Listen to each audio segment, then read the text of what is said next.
a la calle, siempre llevamos nuestro móvil encima, siempre estamos conectados y a través de esa conexión siempre estamos recibiendo estímulos constantemente. Eso es un poco locura y todo, ¿no? La cantidad de estímulos que recibimos a diario a través de las pantallas.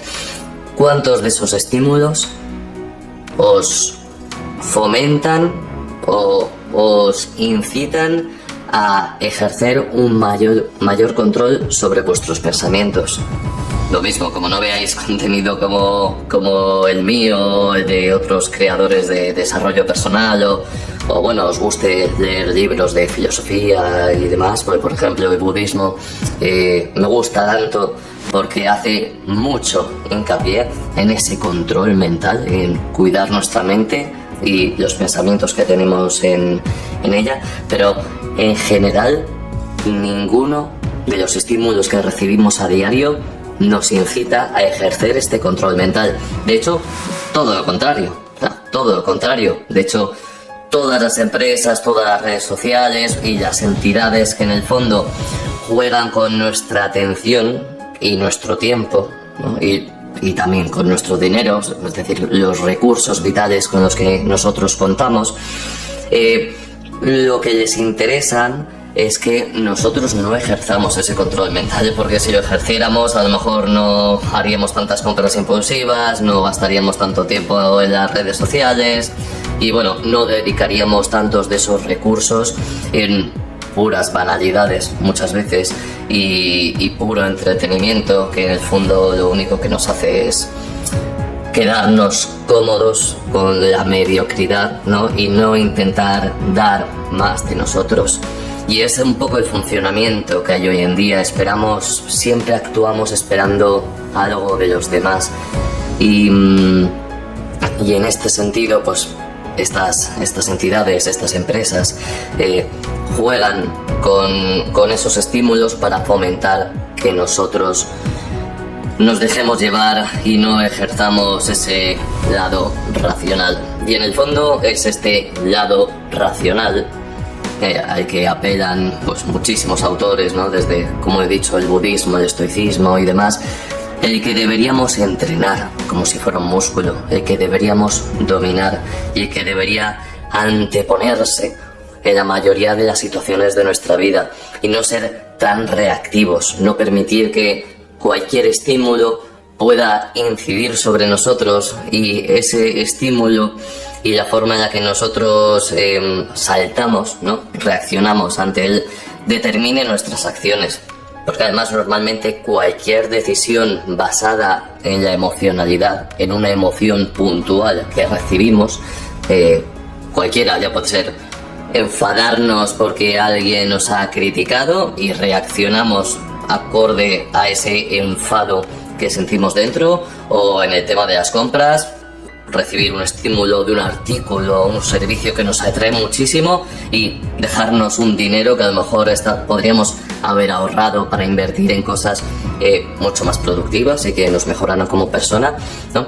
Y nos dejamos llevar y hacemos eso. Entonces es esta reactividad con la que tenemos que tener bastante cuidado para permitir siempre que el lado emocional sea el lado racional sea el que tome la última decisión y no nuestro lado emocional, porque el lado emocional pues responde a las emociones, no a la razón, no a la lógica, no a un análisis, sino responde a un impulso.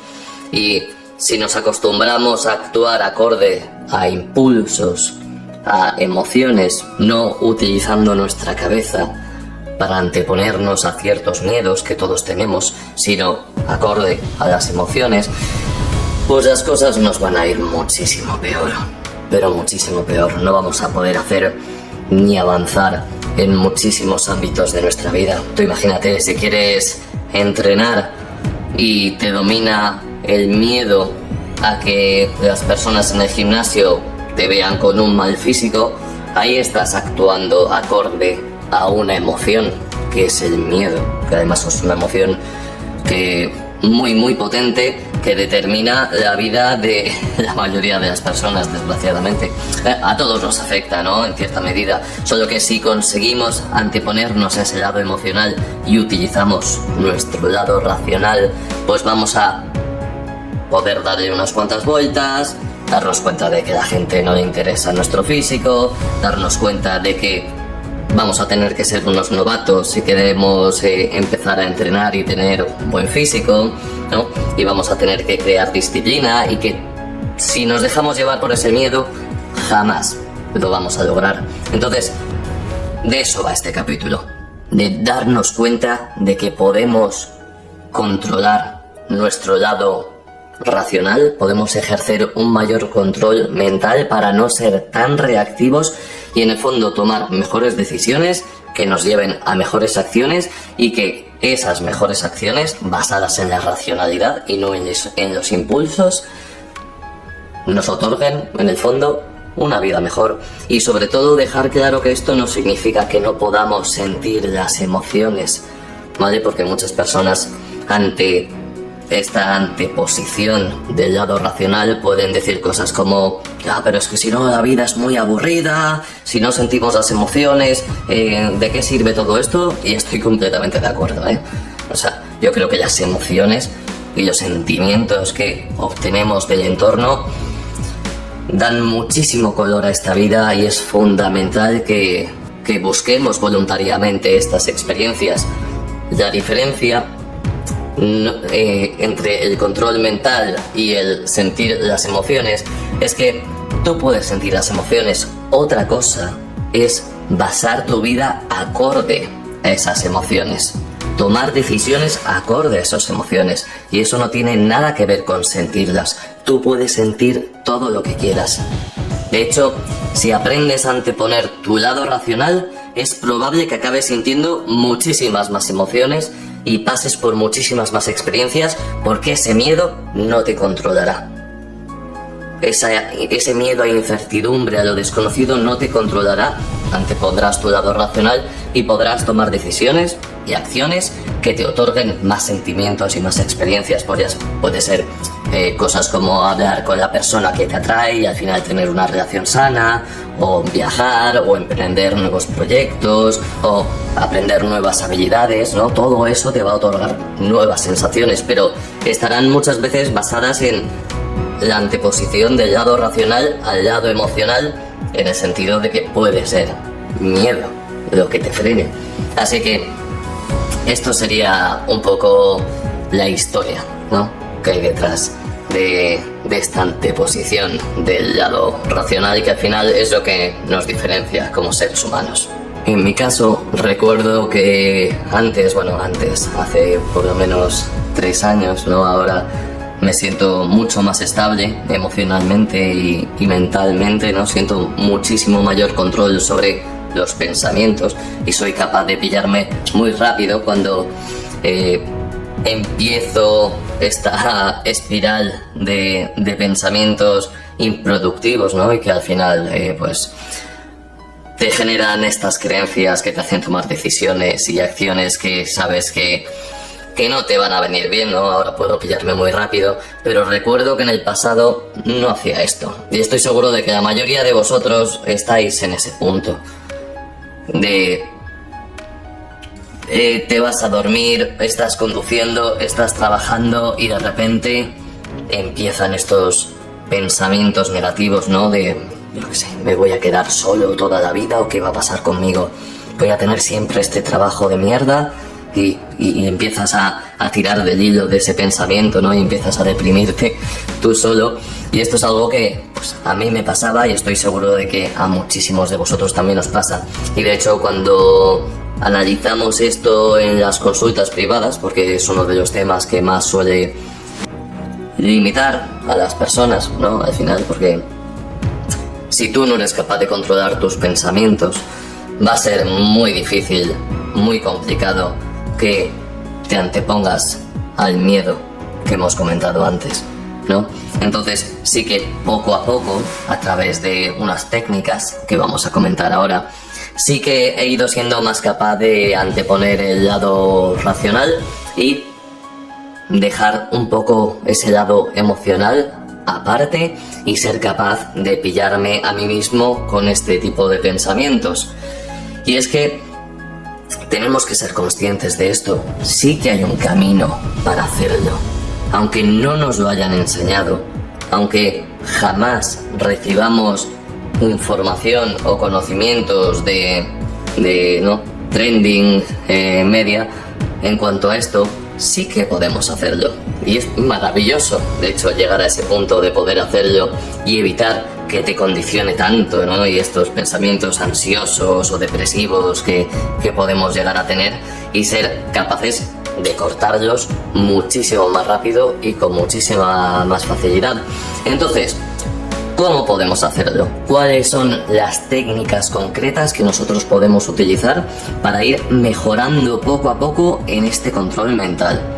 La primera, y como ya os estaréis imaginando, es la famosa meditación, ¿vale? Que es uno de estos hábitos que no dejo de recomendar a absolutamente todo el mundo, pero que a la gente le cuesta bastante incorporar en su día a día, sobre todo porque los resultados que puede otorgarte son muy a largo plazo. O sea, tú puedes meditar y cuando meditas te notas un poco más ligero, ¿no? Mentalmente, te sientes mejor contigo mismo, ¿vale? Estás más concentrado, menos preocupado por los problemas de tu día a día. Pero si no lo haces constantemente, va a ser muy difícil que te otorgue estos resultados. Entonces, en este sentido, cuando meditemos, el objetivo, que de hecho hace ya un tiempo subí una meditación guiada, la primera que tengo, que habla sobre, está enfocada a desarrollar esta estabilidad mental y emocional, ¿no? Entonces, aunque se puede utilizar en un primer lugar para alcanzar este nivel de control, lo suyo es que luego la hagamos sin meditaciones guiadas, o sea, que meditemos por nuestra propia cuenta, como mucho con un hilito musical de fondo, pero que no entorpezca demasiado la meditación. Y el objetivo de la meditación enfocada a este control mental y emocional es ser capaces de ver cómo llegan los pensamientos. Tú estás meditando, estás quieto, tranquilo, respirando por la nariz, ¿no? En una buena postura, y de repente te viene un pensamiento. Normalmente suelen ser pensamientos negativos, desgraciadamente, ¿vale? Pero te viene un pensamiento. Recuerda que mañana en el trabajo tienes que estar haciendo esto, y el objetivo de esta meditación es pillarte, no decir, ha venido un pensamiento. Darte cuenta, ser consciente de que ha venido el pensamiento y soltarlo, ¿vale? Este proceso de soltar es el que se nos suele dar muy mal. O sea, somos expertos en agarrar pensamientos y regurgitarlos y darles vueltas, pero luego nos cuesta muchísimo soltarlos, ¿vale? Entonces este es el proceso. Viene un pensamiento, eres consciente del pensamiento, lo sueltas. A lo mejor estás 3-4 segundos hasta que viene otro pensamiento, ¿no? Pero te vuelves a dar cuenta de ese pensamiento y lo vuelves a soltar. El objetivo es ir soltando, practicar esta soltura mental, y aparte también de la soltura, pillarnos a nosotros mismos con ese pensamiento, ¿no? Entonces, claro, imagínate, si tú haces esto todos los días durante 5 o 10 minutos, todos los días, bueno, obviamente puede haber algún día que no lo hagas por ciertas circunstancias, pero poco a poco te vas a ir volviendo mejor en pillarte a ti mismo con esos pensamientos negativos, darte cuenta, ¿no? Y decir, quieto, parado, ¿no? Sí, ¿a dónde estoy yendo? Cuidado, que estos pensamientos son muy improductivos, y soltarlos y empezar a desarrollar un poco esa impecabilidad mental. El segundo sería empezar a tomar conciencia de que el miedo es una señal de que debemos actuar, ¿vale? Cuando algo nos dé miedo, nos genere incomodidad, es por algo concreto. Es porque sentimos que eso que nos da miedo se escapa a nuestro control, ¿vale? Y preferimos quedarnos en nuestra zona segura, en nuestra zona cómoda, ¿no? Y no tener que afrontar este tipo de cosas.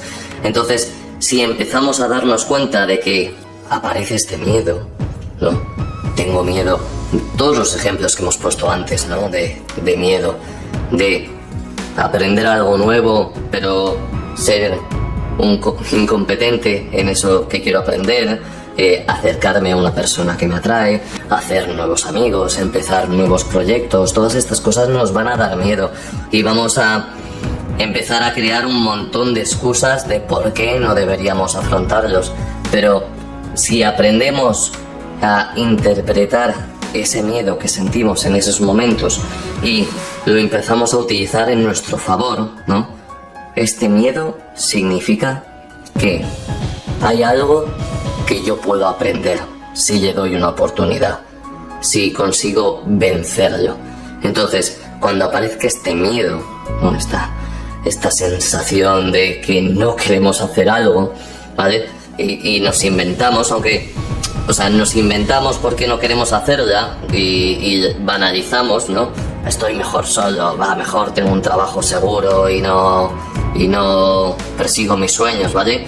Pero si tú te das cuenta de que el resultado que se va a derivar de tomar acciones en cuanto a aquello que te da miedo es un resultado que a ti te gusta, ¿vale? Tener tu propio proyecto, ser bueno hablando con las personas que te atraen, sabiendo tocar la guitarra o yo qué sé, o siendo un buen actor, un buen bailarino, lo que quiera que te apetezca hacer y te dé miedo. Si el resultado final te atrae, ¿vale? Y te montas excusas, es porque tienes miedo a cómo te vas a desenvolver en ese ambiente desconocido. Entonces, utiliza ese miedo, date cuenta de que ese miedo significa que deberías actuar porque hay una recompensa detrás que te va a gustar, que va a convertir tu vida en una experiencia muchísimo mejor. Y de esta forma eliminas un poco ese lado emocional, ¿no? Que es el miedo, lo racionalizas, lo conviertes en la señal que supone, ¿no? Y actúas acorde a ese miedo para buscar ese resultado que a ti te atrae. Esta sería la segunda técnica. La tercera técnica que podemos utilizar: postergar la respuesta. Esto en las consultas privadas es algo que lo he hablado bastante, pero postergar la respuesta cuando nosotros notemos que estas emociones no empiezan a imbuirnos por dentro, suele ser con algo que nos enfada, ¿no? Y reaccionamos. ¿Vale? Tenemos ira, tenemos odio, queremos atacar, queremos criticar, ¿no? Este pensamiento de no me puedo contener, ¿no? Tengo que soltar la mierda que tengo dentro. Ahí debemos aprender a postergar. Y postergar no deja de ser contar hasta 3, hasta 4, hasta 5, lo que necesites, y dar la respuesta un poquito más tarde, ¿vale? Entonces te viene tu jefe o un familiar y te dice algo que a ti no te gusta y notas que tienes que defenderte, chitón, te quedas callado. Te quedas callado y dejas que ese lado emocional, esas emociones, ¿no?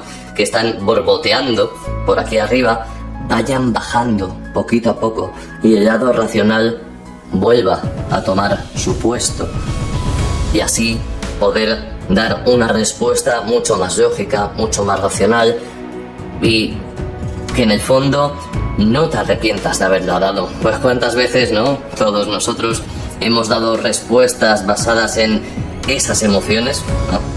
De algo nos molestaba o sentíamos que debíamos reaccionar ya de cierta forma y lo hemos hecho sin ningún tipo de control mental. O sea, ha sido una respuesta puramente emocional y luego nos hemos arrepentido. Hemos dicho qué tontos. ¿Por qué le he dicho eso a esta persona? ¿O por qué yo he hecho esto?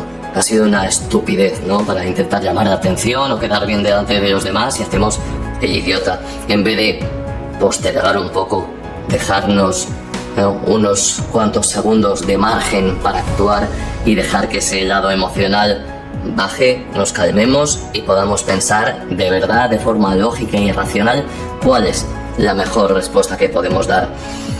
Y Por último, la última técnica que podríamos utilizar, o al menos la última que vamos a comentar en este vídeo, para que no se haga tampoco demasiado largo, es el romper patrones. Es decir, el cortar radicalmente mediante una actividad que a nosotros nos guste o que nosotros podamos hacer en cierto momento para evitar ese rumiar de pensamientos negativos que muchas veces nos domina a nosotros, en vez de nosotros dominarlo a él. Entonces, rotura de patrón, esto es muy sencillo realmente. Tú cuando te veas, es muy sencillo decirlo, pero luego hacerlo no es tan sencillo porque no se nos ocurren estas cosas normalmente cuando estamos ahí, ¿no? en este ciclo negativo. Cuesta mucho dar una palmada y pillarse a uno mismo y tomar una acción para evitar ese rumiar negativo de pensamientos. Entonces puede ser cualquier cosa. Si empiezan estos pensamientos negativos, puedes irte a dar un paseo por el campo, si vives en el campo, por la ciudad, si vives en la ciudad. Si empiezas a sentirte deprimido con tu vida o cualquier cosa de estas, ¿no? De miedo hacia el futuro o inseguridad y demás, puedes irte a correr, irte a entrenar, a hacer cualquier actividad, ¿no? que corte radicalmente ese proceso de pensamientos negativos. Esta, bueno, como veis, no tiene mucha historia y el nombre lo dice todo, ¿no? Rotura de patrón, ante un patrón negativo, improductivo, en el sentido de que a nosotros no nos hace ningún bien ceder ante estos pensamientos negativos y esos momentos de depresión, cortarlo y seguir adelante. Y cuando hacemos estas actividades, ¿no? Cuando te vas a correr, te vas a entrenar, te das un paseo por la naturaleza, no solo cortas ese proceso negativo, sino que además haces algo que a ti te sienta bien. Entonces el estado mental cambia. Una rotura de patrón estupenda en estos momentos podría ser utilizar la primera técnica, la meditación, ¿no? A mí me ha pasado esto de vez en cuando, de que estoy agobiado porque tengo muchas cosas que hacer en el día, siento que no me da tiempo, cualquier cosa. Me callo, me voy al sofá, me pongo mi hilo musical y me pongo a meditar durante un rato. Pasan 15-20 minutos y mi estado mental es uno completamente distinto. O sea, estoy muchísimo más relajado y ya me puedo poner a hacer todo lo que tengo que hacer sin tener ese agobio por dentro. Entonces, estas 4 técnicas son maravillosas, ¿vale? Recordemos que es la meditación, el utilizar el miedo como señal para actuar, el postergar la respuesta y la rotura de patrón.